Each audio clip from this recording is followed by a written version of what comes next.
¿Qué necesitas para jubilar? ¿A qué beneficios sociales puedes acceder? ¿Cómo avanzan los proyectos de reforma previsional? Esta y todas tus dudas en torno a la seguridad social las resolvemos. En Simple, la pizarra de Pizarro, con Eugenio Figueroa y Pedro Pizarro. Una presentación de AFP Plan Vital. Jugamos para el mismo lado. Hola, ¿qué tal? ¿Cómo están? Bienvenidos una vez más a En Simple, la pizarra de Pizarro, como todos los días domingo, 9 de la mañana en Agricultura 92.1 FM, con estreno los días lunes, 21 horas en Agricultura TV, por supuesto. Estamos muy contentos, otra semana más, donde hablamos de pensiones, de seguridad social, acompañado de el responsable del nombre de este programa, Pedro Pizarro Queñas. ¿Cómo estás tú, Pedro? Hola, Eugenio, ¿cómo estás? Buenos días. Un saludo a todos los que nos están acompañando hasta ahora. Muchas gracias por la sintonía, gracias por los mensajes, por la buena onda que nos han enviado por redes sociales. Sí, estamos en una nueva semana en Simple y vamos a conversar respecto de sistema de pensiones, vamos a conversar respecto de PGU, vamos a conversar respecto del proyecto que ha anunciado el gobierno y las luces y sombras que hemos ido conociendo respecto de ello. Y para eso tenemos una espectacular invitada hoy día, Eugenio. Hoy día nos acompaña doña Cecilia Cifuentes, quien es académica de la Universidad de los Andes, ingeniero comercial, experta en temas de pensiones, integrante del Consejo Consultivo Previsional, o sea, tiene una serie de títulos que uno le podría decir. Así que, Cecilia, muchas gracias por acompañarnos hoy. Muchas gracias, Pedro, y muchas gracias, Eugenio, por la invitación.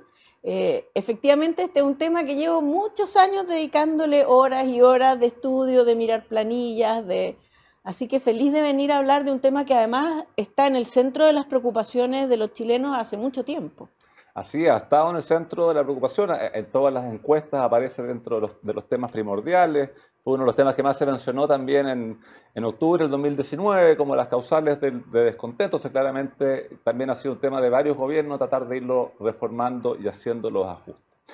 Una primera pregunta a quienes nos están acompañando, uno de los funciones que tú estás haciendo, el tema del Consejo Consultivo Previsional. ¿Qué es eso? ¿Para qué sirve? ¿Cómo funciona? ¿Quién lo integra? ¿Quién lo integra?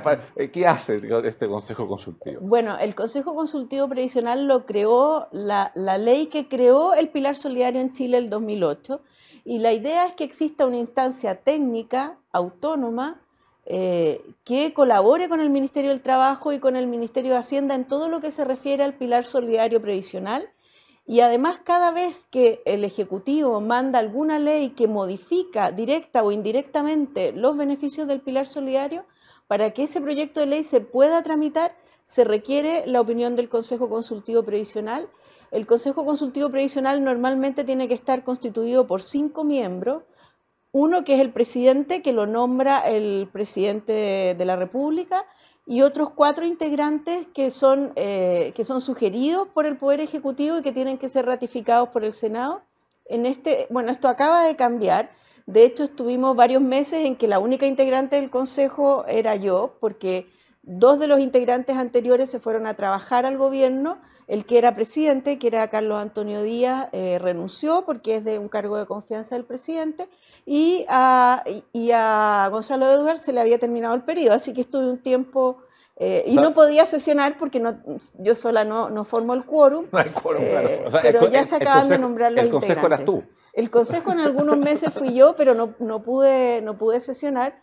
Y recién, bueno, el gobierno acaba de nombrar como presidenta del Consejo Consultivo a la ex ministra del Trabajo, Alejandra Krauss. El Senado ratificó a Carlos Antonio Díaz como un miembro del Consejo y también a Paula Benavides. Falta que se nombre un integrante adicional, pero por lo menos ya podemos sesionar sin problema. Ya, directo que no hayas podido sesionar y no haya estado constituido, porque tú me dices que hay algunas personas que se fueron al gobierno, otras que se acabó el mandato. O sea, ya en marzo sabíamos que no había Consejo Consultivo. Si hubiesen querido hacer alguna modificación legal en lo que es Pilar Solidario o PGU, ¿no se habría podido entonces? No se habría podido hacer, efectivamente, porque esto es un tema legal. Se requiere la opinión del Consejo Consultivo cada vez que se quiere hacer una modificación legal al Pilar Solidario. Se acababa de aprobar la PGU en enero y eso fue con la revisión del Consejo, o sea, en ese sentido. Pero lo que sí pasó es que, claro, el reglamento para la PGU, para determinar el instrumento de focalización, recién lo conocimos como consejo hace muy poco tiempo. Claro, y de hecho, bueno, se publicó en el diario oficial y se aprobó sin la opinión del consejo, entonces, o sea, hubo un conocimiento posterior por parte del consejo. Hubo un conocimiento posterior por parte del consejo, en este caso no era una modificación legal, pero la creación del consejo recomendaba que cuando había este tipo de cambio de reglamento, el consejo lo pudiera ver. Lamentablemente, claro, como no podía sesionar el consejo, se hizo sin que el consejo lo pudiera conocer. Fíjate que hay un detalle bien interesante que, escuchando a Cecilia, estamos conversando hasta ahora con Cecilia Cifuentes, destacada académica, muy vinculada a los temas de las pensiones. Tú decías recién que el Consejo Consultivo tiene un carácter técnico. Así es. Y es bien interesante porque resulta que la ley que crea el Pilar Solidario obliga a que la política pública tenga que necesariamente apelar a lo técnico. Que es algo que en línea general en los últimos años ha sido medio despreciado, el tema técnico. Los técnicos han dicho muchas cosas y finalmente la política termina por desoír. En el tema de las pensiones, ¿tú crees que el debate que se ha dado en los últimos años ha sido un debate más voluntarista que técnico? Efectivamente eso es así. Yo creo que ha sido un debate muy basado en consigna, pero aparte de eso habría que decir que en lo que se refiere al pilar solidario yo creo que hemos logrado mantener el carácter técnico y a lo mejor en algo ha contribuido eso la existencia de este consejo. Puede haber sido un elemento, pero en todo lo que se refiere al pilar contributivo, el tema en el cual el Consejo Consultivo no tiene una injerencia directa, ese debate, a mi juicio al menos, ha estado muy motivado por más consignas que análisis tema más dogmático, técnico. Ideológico quizás. Sí, absolutamente, porque cuando uno analiza el tema del pilar contributivo desde el punto de vista técnico, y así ha sido con la Comisión Marcel y fue también con la Comisión Bravo, la verdad que nunca se recomendó, por ejemplo, eliminar el sistema de capitalización, nunca fue una recomendación de las instancias técnicas, y sí ha sido un tema que ha estado bien instalado desde el punto de vista político, de alguna manera responsabilizando en forma equivocada, a mi juicio, a las administradoras de fondos de pensiones de un problema de bajas pensiones que tiene mucho más que ver con definiciones de política pública que con la administración de los fondos.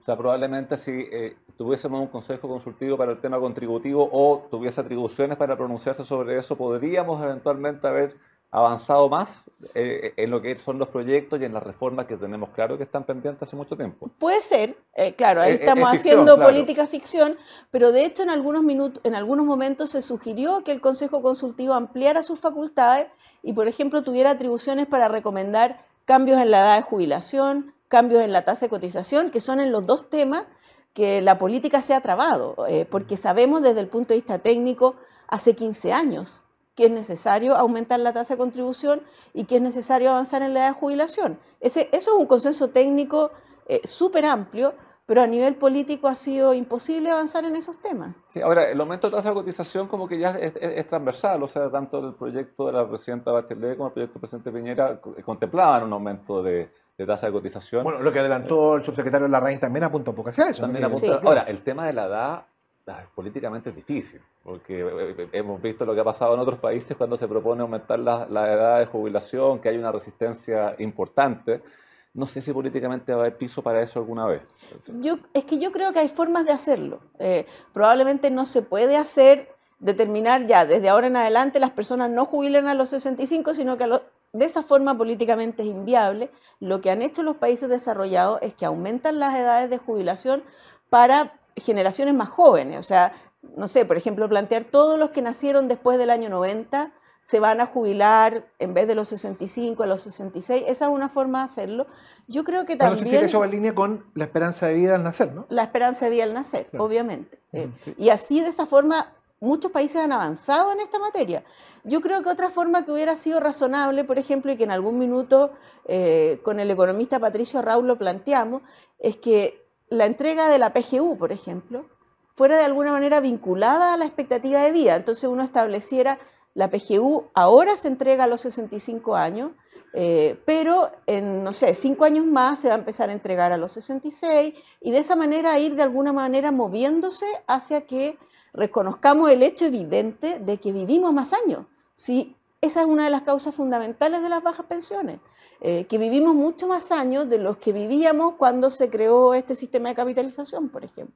Claro, lo otro es plantear un cálculo y no una cifra, decir, mire, usted se va a poder jubilar con la expectativa de vida que tenga al momento de nacer menos X. Efectivamente. Y eso hace que no tengas que ir cambiando la ley porque ya queda queda indexado. Queda sí. indexado un mecanismo ahí. Pero bueno, Sí. ese es un tema ahí que se va a tener que avanzar en su momento. Volvamos al tema PGU. Bueno, la PGU es no reemplazar lo que es el pilar solidario en materia de pensiones de vejez. Y yo creo que fue un avance importante. O sea, fue un avance importante. Porque primero tuvimos un pilar solidario que llegaba al 60%, ahora tenemos una PGU que llega al 90%, solamente excluye al 10%. ¿Cómo debiese seguir avanzando el tema PGU? El presidente Boric dio algunas luces en su última cuenta pública que quiere aumentar el monto. Ahora con puro reajuste vamos a llegar a esa cifra pronto, pero dice que quiere aumentar el monto y quiere llegar a algo universal, que yo entiendo que es llegar al 100% y no al 90%. Veremos cuando presenten el proyecto. ¿Cómo debiese ir evolucionando o avanzando el tema de PGU? Mira, yo creo que yo comparto y de hecho un poco antes de que se estableciera esta política, yo era muy partidaria de que se estableciera una pensión básica lo más universal posible, fijada en la línea de pobreza, de alguna manera para hacerse cargo de lo que plantea la OIT en términos de sistemas de seguridad social, que se asegure la línea de pobreza a toda la población. Creo que es un avance muy significativo. Ahora, hay que considerar que esto es muy caro, fiscalmente es muy caro. De hecho, para poder establecerla hubo que hacer una reforma tributaria en su momento, desde el punto de vista técnico, y yo compartí eso. Había algunos cuestionamientos de que efectivamente esto estuviera financiado. Yo todavía tengo dudas al respecto. Yo creo que no es prudente por ahora, desde el punto de vista fiscal, avanzar más allá de lo que hemos hecho. Hay que pensar que en el gobierno anterior se duplicó el pilar solidario en términos de recursos. O sea, fue un esfuerzo gigantesco. Las pensiones van a mejorar mucho gracias a la PGU. Lamentablemente los retiros las dañaron, pero vamos a lograr mejorarlas mucho con esta política. Yo creo que no están las condiciones fiscales dadas para avanzar más allá de esto. Chile es el único país del nivel de ingreso nuestro que ya está en condiciones de poder asegurar la línea de pobreza a todos los jubilados. Ningún otro país de nuestra condición de ingreso lo está haciendo. Entonces, yo creo que no es prudente avanzar más que esto. Además que me preocupa que si la PGU sube mucho más allá, empecemos a dañar los incentivos a cotizar. O sea, que las personas perciban, ya, la verdad que ya con lo que se está prometiendo me considero que estoy bien, y como siempre hay urgencias de corto plazo, la opción sea no cotizar, y ahí generaríamos un daño bien importante, porque nosotros necesitamos más cotizaciones y no menos. Entonces, yo creo que con lo que se avanzó en el gobierno anterior, yo lo dejaría en este punto y no avanzaría más allá por ahora. Sí, y recordemos también que la PGU tenía dos etapas de implementación. Una primera que nos tocó implementar a nosotros, que fue la ley se publicó el 29 o 30 de enero, y en febrero estábamos pagando a las personas que ya estaban en el pilar solidario, que era el 60%, y una segunda que empezaba ahora, el 1 de agosto. Así es. Que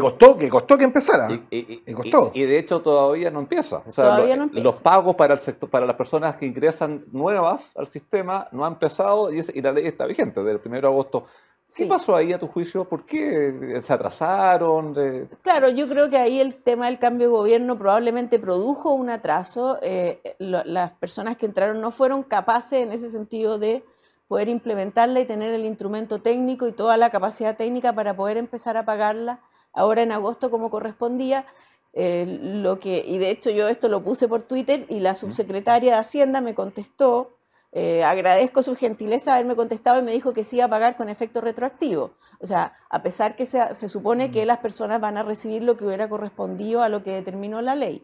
Un tema súper importante, Pedro, con la PGU, es que es muy importante que la gente sepa que no es necesario jubilar para solicitar la PGU, porque es un tema que en lo personal me preocupa. Lo que estamos viendo es que ha habido un aumento bien importante en las personas que están jubilando. Ojalá que eso no se explique porque las personas piensen que para poder recibir la PGU tienen que jubilar. No es así. Una persona puede seguir cotizando, trabajando, y si cumple los requisitos puede recibir además la PGU. Yo creo que ese es un tema bien relevante. Sí, pero lo que pasa es que tú lo mencionas muy bien, el porcentaje, la gente que iba a ingresar ahora en agosto era aquellos que no estaban en el pilar solidario y que se subsumían dentro de este universo de personas que entraban a la PGU no estando dentro de este 10%, O sea, que iba a ser calculado por un test de afluencia, que es Así un es. mecanismo que iba a determinar si esas personas estaban dentro del percentil más rico de Chile. Ese instrumento estaba listo, ¿no? ¿O no está implementado? ¿Cuál ha sido el problema? Porque en el fondo, sumando y restando, el problema es ese. Sí, lo que pasa es que lo que hemos tenido hasta ahora, y probablemente Pedro maneja este tema mucho mejor que yo, como en su calidad de ex subsecretario, había que determinar al universo del 60% más vulnerable, y para eso se usaba un instrumento que lo que hacía era ver si las personas pertenecían o no a ese 60% más pobre.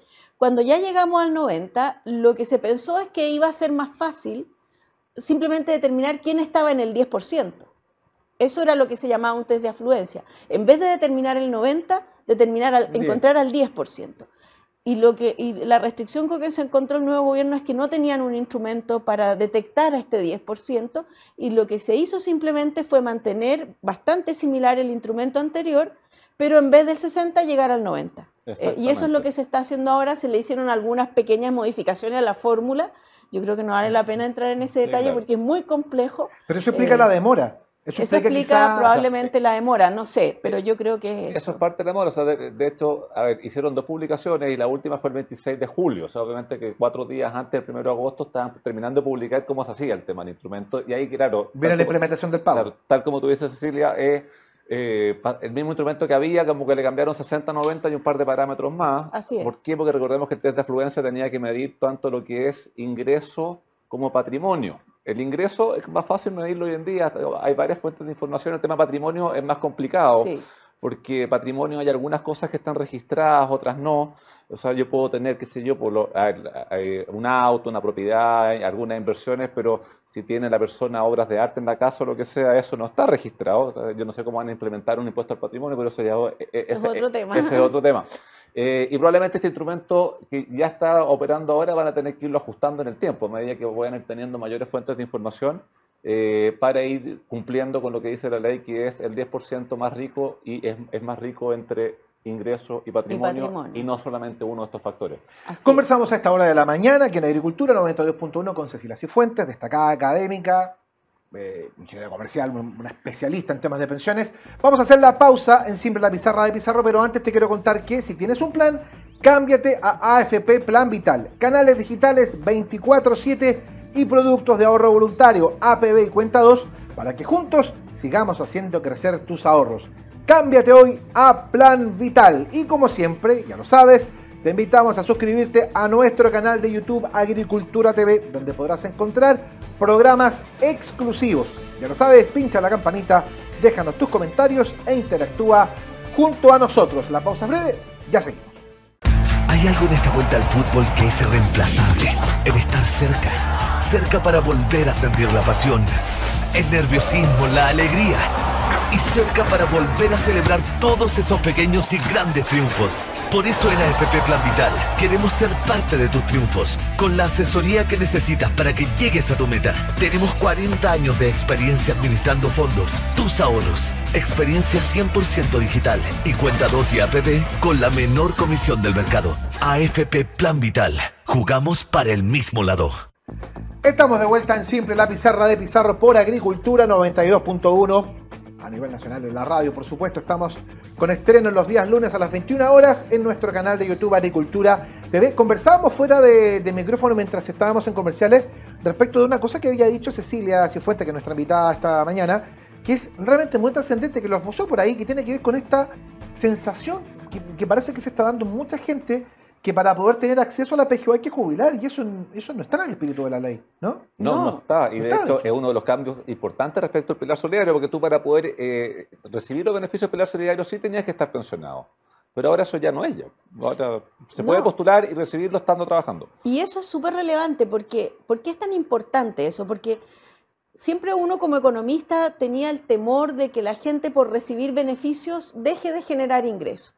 Y eso es algo negativo, no solo a nivel de la persona que tiene menos ingresos, sino que también a nivel del desarrollo del país. Entonces, yo creo que un avance muy importante de la política de la pensión universal fue, este es un derecho que tienen las personas por el hecho de cumplir 65 años y estar dentro del 90% más vulnerable. Nada más. Bueno, después hay unos topes de pensión, pero esas son las condiciones fundamentales. Entonces, y es algo muy positivo que personas que a lo mejor pueden todavía seguir contribuyendo con su esfuerzo y su trabajo a los ingresos de su familia, a su propia situación y al desarrollo productivo del país. Y al final lo que necesitamos es que todos aportemos y pueden seguir trabajando y además tener derecho a este beneficio de la pensión universal. Entonces esto yo creo que es un punto muy importante para que no se produzca ese desincentivo a seguir trabajando. Ese debate es muy interesante porque uno dice, bueno, la esperanza de vida está hoy día, cuando comenzó el sistema de pensiones en Chile, estaba en 67 años. La esperanza de vida al nacer, y el año 80-81, cuando se instala sí. Para los hombres era 67. Para los hombres, sí. Lo recuerdo en algún almanaque, lo leí en ese entonces, pero hoy día, claro, estamos en el caso de las mujeres en 85 años, en el caso de los hombres 80 años, y la tecnología, la medicina, probablemente va a permitir que esto se vaya prolongando en el tiempo. Entonces eso necesariamente va a sobreexigir a los sistemas de pensiones y va a obligar a este debate respecto de en qué momento permitir la jubilación. Sí, pero yo creo que se tiene que avanzar como lo hemos hecho, que es el tema de generar incentivos, porque tú tienes otra realidad, o sea, hay muchas profesiones o labores que tú pasado cierta edad no contrapega, ¿no? Entonces decirle a una persona, sabe que va a tener una jubilación más alta, pero se va a tener que jubilar después y entre medio no sé qué es lo que hace, tampoco es tan... O sea, hay que hacer un cambio en el mercado del trabajo para incentivar la contratación de personas de más edad, irlo manejando vía incentivo. Creo que también hay labores que no pueden, o sea, hay labores que tienen un desgaste físico mucho mayor y que ya llegan a la edad de jubilación sin tener la capacidad de seguir trabajando. Entonces, pero eso está cambiando con la tecnología. La tecnología está sustituyendo los trabajos de corte físico. Entonces probablemente hay un porcentaje que todavía importante en Chile que tiene que hacer un despliegue físico importante para trabajar, pero hoy día la tecnología está cambiando eso. Entonces el mercado en línea general y con la velocidad que está avanzando la tecnología te va a obligar a tomar ese debate y a tomarlo en serio. Porque lo que decía Cecilia recién, hay un tema entre lo técnico y lo real versus el voluntarismo, el tema político ideológico. Así es. Te voy a cambiar de tema, Cecilia. Vamos a ir a otro tema también muy contingente. En algunas semanas más vamos a tener que todos ir a decir si estamos de acuerdo o no con el texto de nueva constitución que nos están proponiendo. 3 domingos más, ¿no? Sí. 3 domingos más. Y ahí, en el artículo 45 de la propuesta, viene lo que se habla respecto de seguridad social y respecto a pensiones. Una pregunta al callo, al hueso. Lo que están proponiendo en el nuevo texto de eventual constitución, ¿suben las pensiones o no suben las pensiones? Hoy ya es compleja la pregunta porque, a ver, yo creo que una de las, y voy a hablar en términos generales de lo que para mí es esta propuesta constitucional, yo en algún minuto, yo no soy abogado, pero para mí ha sido como una anticonstitución, porque una constitución lo que debería generar es certeza, normas que definieran rayados de cancha que fueran claros, y por lo menos en materia de seguridad social, a mí me parece que eso no está presente. Hay muchas cosas que quedan vagas, por ejemplo, esta idea de que, bueno, se van a poder imponer contribuciones a la seguridad social, pero solo pueden tener como fin pensiones. Entonces, ¿cómo se interpreta eso? Quiere decir que lo que yo contribuyo, por ejemplo, no puede ir a generar inversión, a generar ahorro.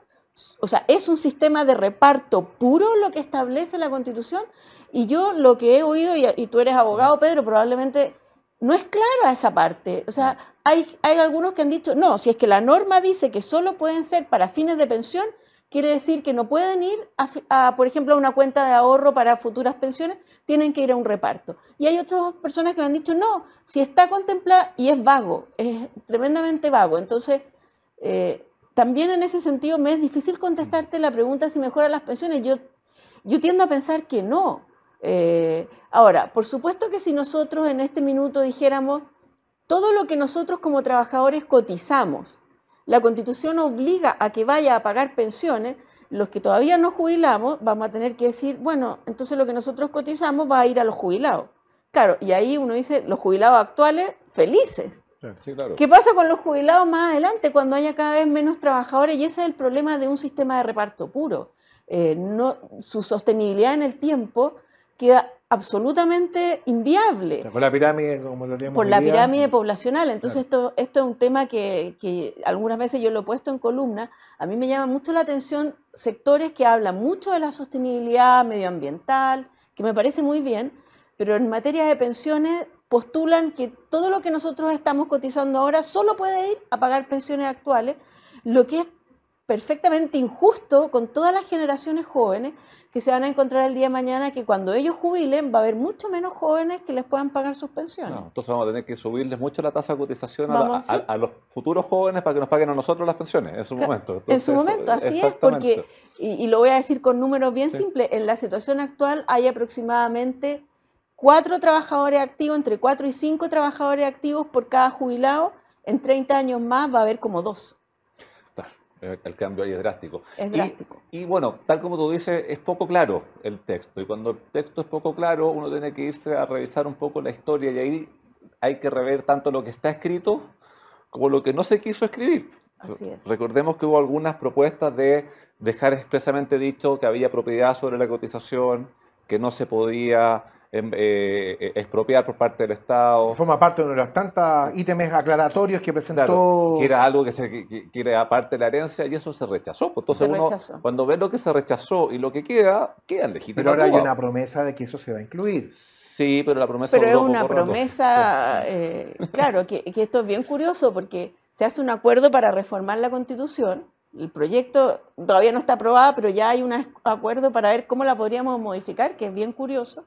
Pero hay que tener claro que cualquiera de esas modificaciones se aprueba con los mecanismos bastante pétreos que nos deja este proyecto de constitución. O sea, tiene que tener 2/3, o si no, 4/7 más plebiscito y además consentimiento indígena. Claro. Entonces, y a contrario censo, la constitución actual se puede modificar con el último cambio que hubo solamente con 4/7. O sea, es mucho más simple modificar la actual que modificar la que nos están proponiendo. El proyecto, así es. Así es. Ahora, hay otra frase que no sé cómo la interpretas tú. Cuando tú ves en la propuesta que se habla que el sistema de seguridad social va a ser público.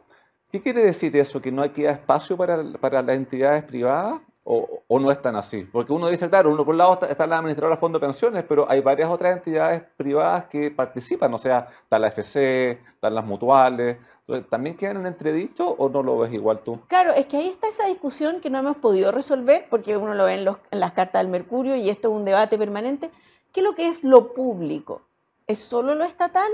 Y muchos interpretan que lo público necesariamente es lo estatal y hay otros que plantean que no, esta misma discusión está con la educación.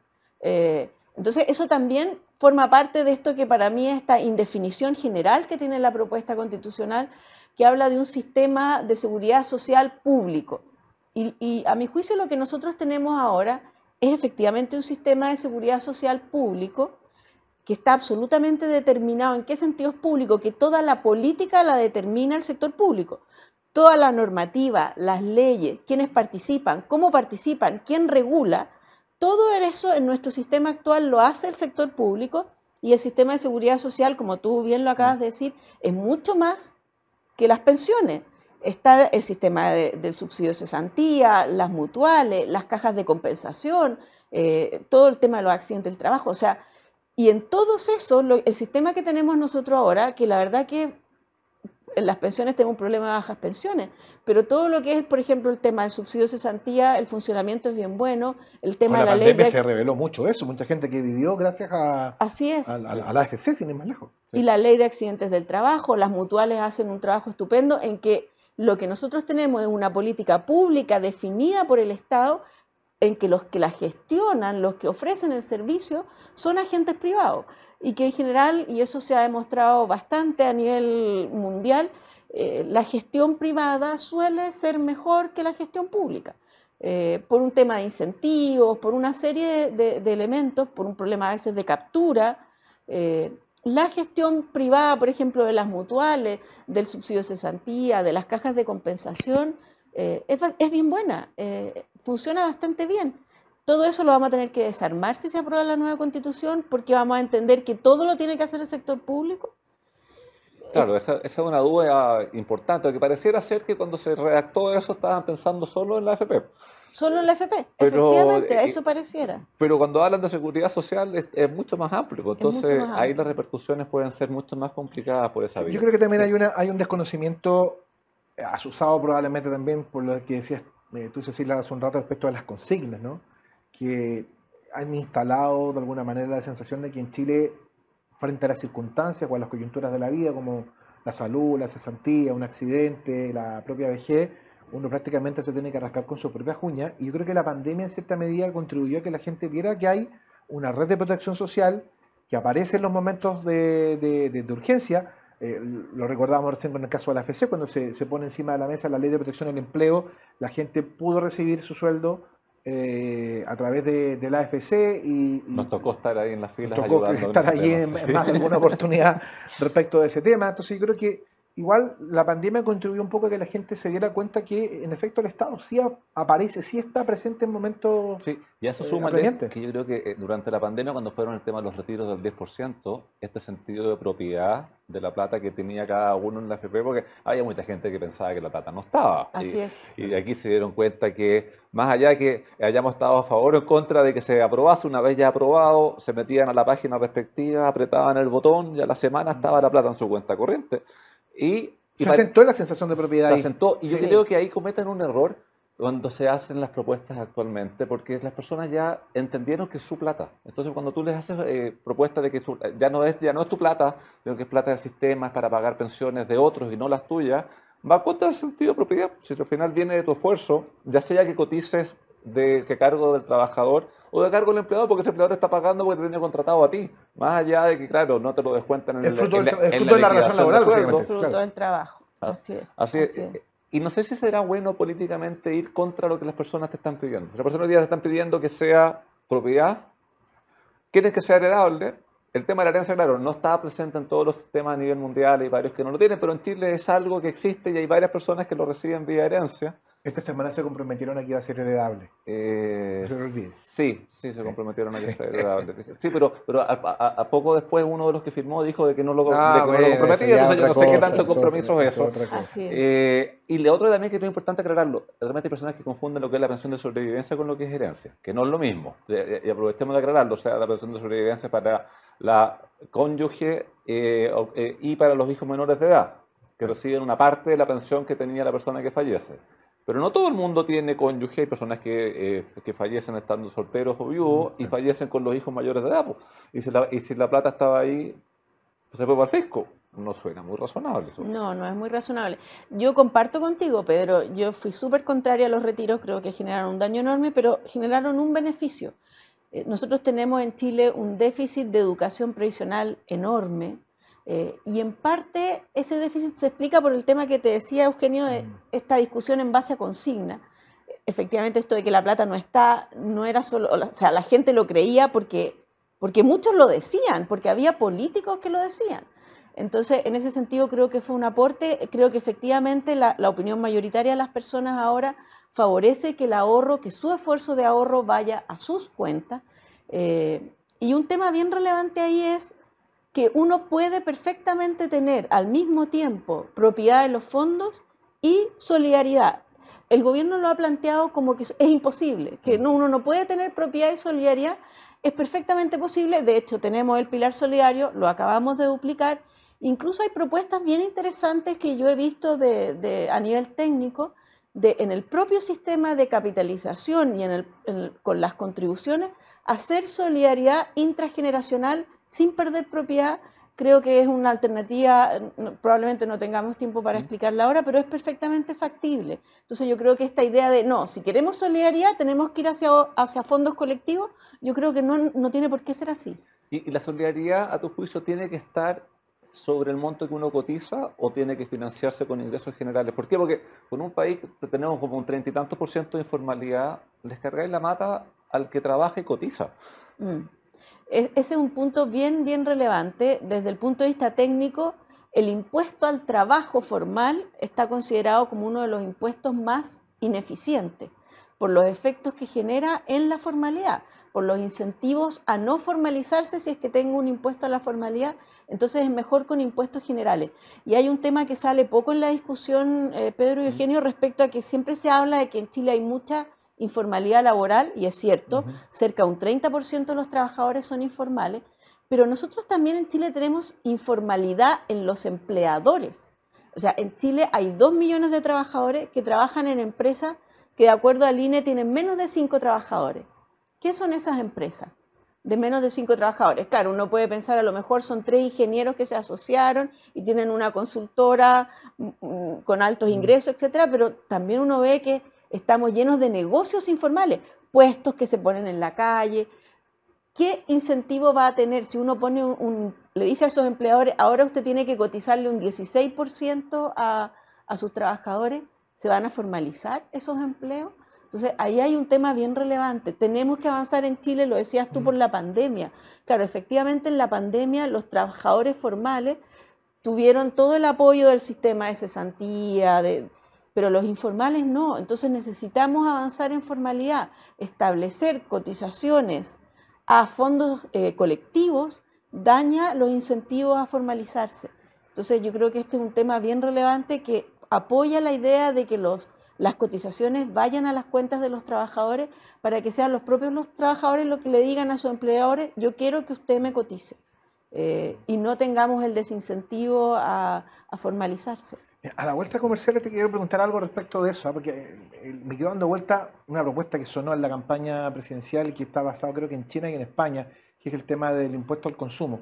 Que podría ir perfectamente bien al tema de pensiones, pero lo vamos a conversar en el siguiente bloque de En Simple, la pizarra de Pizarro. Vamos a hacer una pausa, pero antes déjame contarte que si tienes un plan, cámbiate a AFP Plan Vital. Canales digitales 24/7 y productos de ahorro voluntario, APB y Cuenta 2, para que juntos sigamos haciendo crecer tus ahorros. Cámbiate hoy a AFP Plan Vital y como siempre te invitamos a suscribirte a nuestro canal de YouTube Agricultura TV, donde podrás encontrar programas exclusivos. Ya lo sabes, pincha la campanita, déjanos tus comentarios e interactúa con nosotros. Estamos en Simple, la pizarra de Pizarro, a través de Agricultura 92.1, en estreno los días lunes en el canal de YouTube de Agricultura. Estamos con Cecilia Cifuentes, nuestra invitada. La pausa y ya seguimos. Hay algo en esta vuelta al fútbol que es irreemplazable. El estar cerca. Cerca para volver a sentir la pasión, el nerviosismo, la alegría.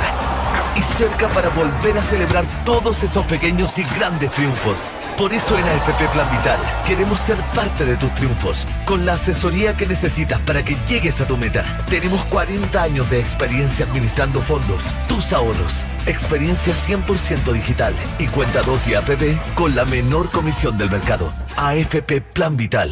Jugamos para el mismo lado.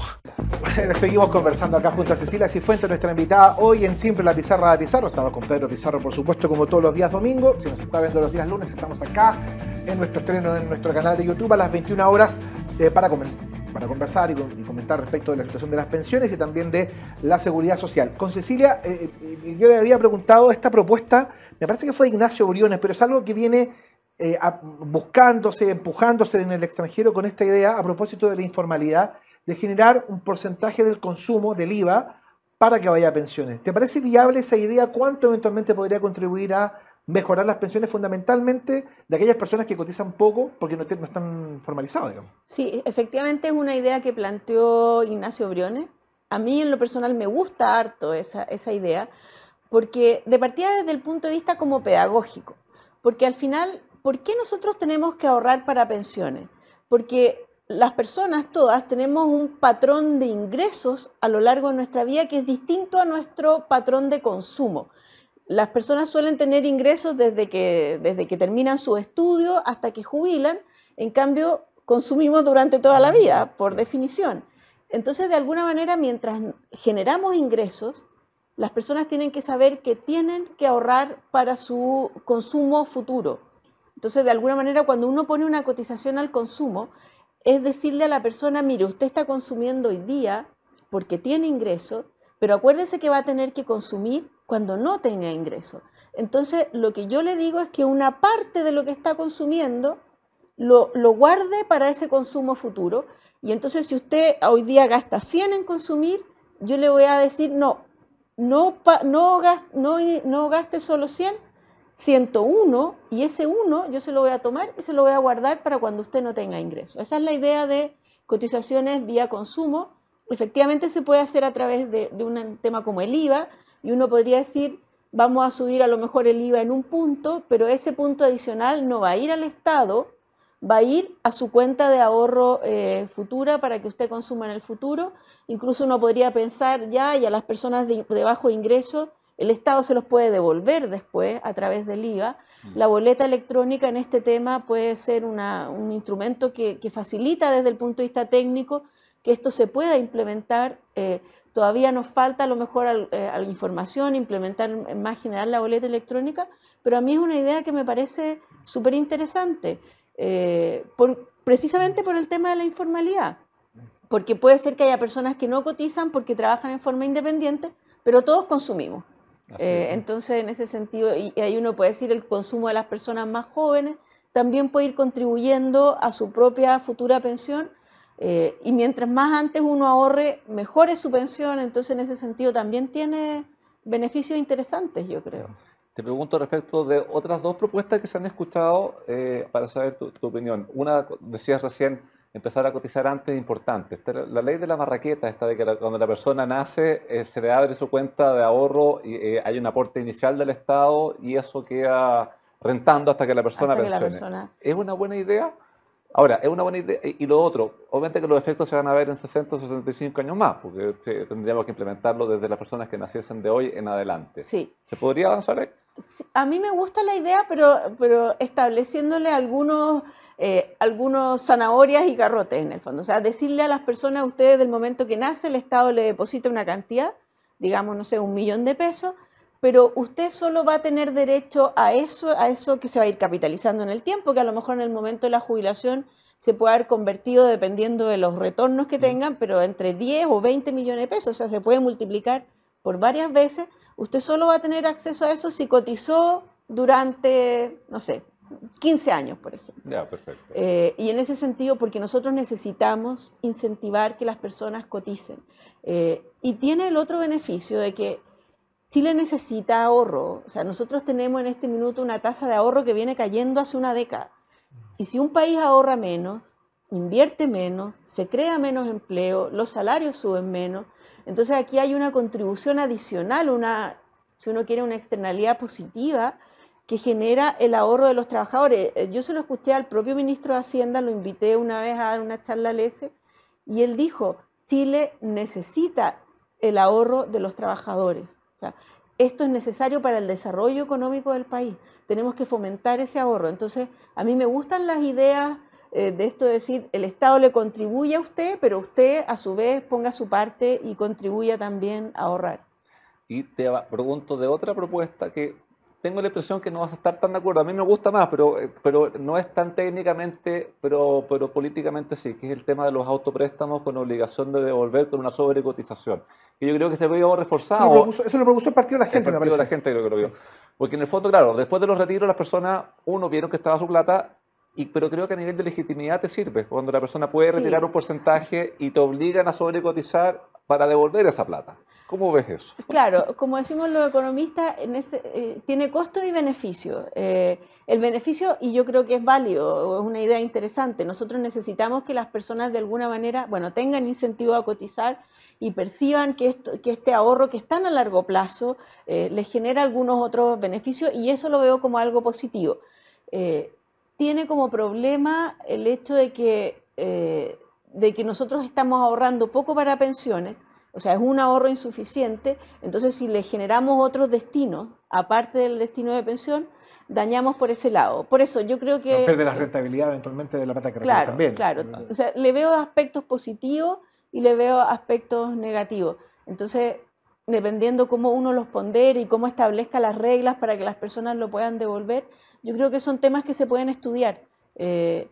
Pero y aquí, como una idea general, lamentablemente en este tema de pensiones, que yo creo que hay muchas ideas que pueden surgir, el problema es que se contaminan con lo que yo mencionaba antes de las consignas, ojalá recuperáramos en este tema poder hacer discusiones técnicas y de alguna manera pudiéramos decir, mira, tiene esto bueno y esto malo, pero desde una mirada técnica y no política. Sí, porque además, las señales han sido bien contradictorias respecto a este tema, porque hace algunas semanas el subsecretario de Previsión Social, Cristian Larraín, había anunciado, salió, lo recuerdo en el Diario Financiero, que el porcentaje, el 6%, va a ir a solidaridad. O sea, eso lo recuerdo claramente. Pasaron 24 horas y el ministro de Hacienda sale diciendo otra cosa. Sí. Entonces, yo recuerdo al propio Larraín diciendo que las administradoras no iban a formar parte del juego de las pensiones hacia el futuro. Entonces, la verdad que la señal ha sido contradictoria y eso también contamina un poco el debate, porque uno no sabe en efecto qué es lo que quiere hacer el gobierno, más allá también incluso de la propia discusión constitucional que existe. Bueno, está anunciado que ahora a fines de agosto van a presentar el proyecto. Veremos si es así, yo tengo mis dudas, pero veremos si efectivamente lo presentan a fines de agosto. Y sí, pues hay algunas luces y sombras respecto de cómo viene. O sea, a ver, yo creo que es bueno que aumente la cotización. Es algo que tenemos claridad. Otra cosa es a qué se destina. Nos están diciendo que aparentemente sería no para la pensión de la persona por la cual se cotiza, sino que para el sistema de financiar pensiones. Más o menos en la línea de lo que dice la propuesta constitucional. Se dice que sería todo administrado por un ente público o este 6% nuevo. Se perdería libertad de parte de las personas. ¿Cómo estás viendo tú estas señales de cómo iría la reforma? A ver, yo las veo como señales preocupantes. Habría que partir, y comparto con lo que decía Eugenio, que la verdad que, y tiene que ver con la diversidad que hay dentro del gobierno. O sea, hay opiniones dentro del gobierno que el 6% completo, incluso el 16%, tendría que ir a este ente público, hasta otras posturas más moderadas como la del ministro de Hacienda, que plantea que no, que tiene que necesariamente una parte ir a ahorro y no a solidaridad o a reparto, que en realidad yo le llamo reparto, pero y que necesitamos que una parte vaya a ahorro. Ahora, aquí cuando uno entra al detalle técnico, la verdad es que esto del ente público que va a administrar, pero que van a seguir las AFP administrando el 10% que ya tienen, entonces yo no veo en qué forma esto mejora pensiones. Al revés, veo que esto es duplicar los costos. Nosotros ya tenemos a las administradoras que nos cobran por administrar. Está la discusión si cobran mucho o poco. Las comparaciones internacionales muestran que lo que cobran es razonable, que han generado buenos resultados. La discusión dogmática de ellos pasa porque ellos sostienen que no se puede lucrar con un derecho social. Esa parece ser el dogma que anteponen en el debate. Digamos. Pero eso yo lo veo tan de consigna porque entonces la alimentación, por ejemplo. No podemos tener supermercados porque los supermercados lucran y la alimentación es más básica que la pensión. Entonces yo lo veo bastante, al final aquí el tema es de qué forma logramos tener mejores pensiones, de qué forma entregamos mejor ese derecho social. Y si para que haya buenas rentabilidades y haya incentivos a generar rentabilidades, yo tengo que remunerar a un administrador de fondos, yo no tengo absolutamente ningún problema con eso. O sea, yo necesito que el administrador de fondos trabaje y se esfuerce por generar buenos retornos. Si no lo voy a premiar por eso, no va a contratar a los mejores técnicos en buscar las mejores rentabilidades, simplemente va a decir, ¿para qué voy a gastar si no puedo lucrar? Entonces lo dejo todo en un depósito a plazo que no genera prácticamente nada. Entonces, a mí esto del tema del lucro, me parece, eso sí que ya para mí es consigna hasta decir basta, porque entonces no podríamos tener empresas inmobiliarias, porque ¿cómo vamos a lucrar con la vivienda? No podríamos tener supermercados, no podríamos tener retail, porque ¿cómo van a lucrar con el vestuario, que es una necesidad básica? Entonces, pero precisamente esa es la consigna que de alguna manera se ha puesto en los últimos años. Digamos. Claro, pero yo no esa sí que la creo que es absolutamente en un 2x3, uno decir, es absurdo que tú me digas que no se puede lucrar con un derecho. ¿Cuál es la mejor forma en que se satisface ese derecho? Si es necesario que los que lo satisfacen tengan una remuneración por eso, yo creo que no hay ningún problema. Sí. Ahora, deberíamos seguir con lo que es comisiones por cotizaciones que entran, porque tenemos otros casos a nivel mundial en que las cotizaciones se han ido cobrando sobresaldo. Sí. Tenemos la discusión de siempre de que por qué si yo pierdo, la administradora no pierde, que eso no es tan así por el tema del encaje, pero que está la sensación ambiente. ¿Se puede avanzar o es un buen esquema esto que te cobra en el momento de entrar la plata? Nuevamente entraría a decir que cada alternativa tiene cosas buenas y cosas malas. Yo creo que es una discusión bien técnica. Efectivamente este sistema de que te cobran no por el saldo administrado, sino que por un porcentaje de tu sueldo, para las personas que ya llevan muchos años cotizados y que tienen un fondo bien alto, al final resulta que el cobro que les hacen es muy bajo, pero para una persona que recién entra a la fuerza laboral, que no tiene ningún fondo acumulado, pareciera que es alto. Entonces uno podría irse a un sistema más mixto, creo yo, se puede estudiar. Ahora, si solo se cobra por saldo administrado, nadie tendría interés en atender a las personas que recién empiezan a trabajar, porque no tendría cómo cobrarlo. Claro. Entonces, ahí uno tiene que buscar un sistema que permita que las administradoras quieran administrarle tanto a la persona que tiene ingresos altos y estén dispuestos a hacerlo. Entonces, yo creo que se puede avanzar hacia un sistema más mixto de cobro. El APB, por ejemplo, en el APB a ti te cobran por el saldo. Entonces, ahí y este es un tema que ojalá se sacara del ámbito más político y se discutiera, bueno, qué es mejor, qué resulta más justo, qué genera mejores incentivos. En ese ámbito yo creo que uno debería discutir el tema de la comisión. Así es. Y también cuando hablábamos del tema de este ente público, estuvo en algún momento y sigue estando vigente la idea de la AFP estatal. Ahora, si tú mantienes la libertad en el trabajador, en el cotizante, si quiere tener su plata en una AFP pública, estatal u otra entidad, con las mismas reglas del juego, obviamente, podría ser o no, y mejoramos la oferta, y si yo quiero que mi plata me la administre el Estado y la invierta el Estado, bueno, la rentabilidad que obtenga es para pensión mía. En Australia hay una infinidad de fondos para poder invertir, digamos, hay fondos de distinta naturaleza, fondos verdes, ese tipo de cosas. Ahora, en la medida que tú mantengas la libertad, claro, si tú te obligas a que todo el mundo tiene que ir al ente público es distinto, porque ahí ya no perdiste tu libertad de hacerlo. Pero si mantengo la libertad, ¿podría reflotarse esa idea? Sí, yo creo que se podría reflotar. Tiene algunos inconvenientes. Por ejemplo, hay un tema, y también esto es un poco más técnico, por razones bastante evidentes, una AFP no puede invertir en papeles del dueño de la AFP, porque hay un conflicto de interés. Con los bonos del Estado. Claro, entonces hay un problema con los bonos del Estado. O sea, las AFP, por definición, todas invierten en instrumentos que son del Estado, porque son instrumentos libres de riesgo. O sea, son instrumentos que tienen una buena combinación de rentabilidad y riesgo, y por lo tanto en todas las carteras de las AFP actuales hay papeles del Estado. O sea, al final todos los que ahorramos de alguna forma ahorramos en instrumentos del Estado a través de nuestras AFP. ¿Qué pasa con una AFP estatal? Entonces ahí uno tendría que generarle una excepción a la AFP, porque obviamente la AFP estatal también va a decir yo tengo que invertir en instrumentos del Estado, pero es su dueño. Entonces se generan algunos problemas de ese tipo. Son más técnicos, yo creo que son perfectamente solucionables a lo mejor.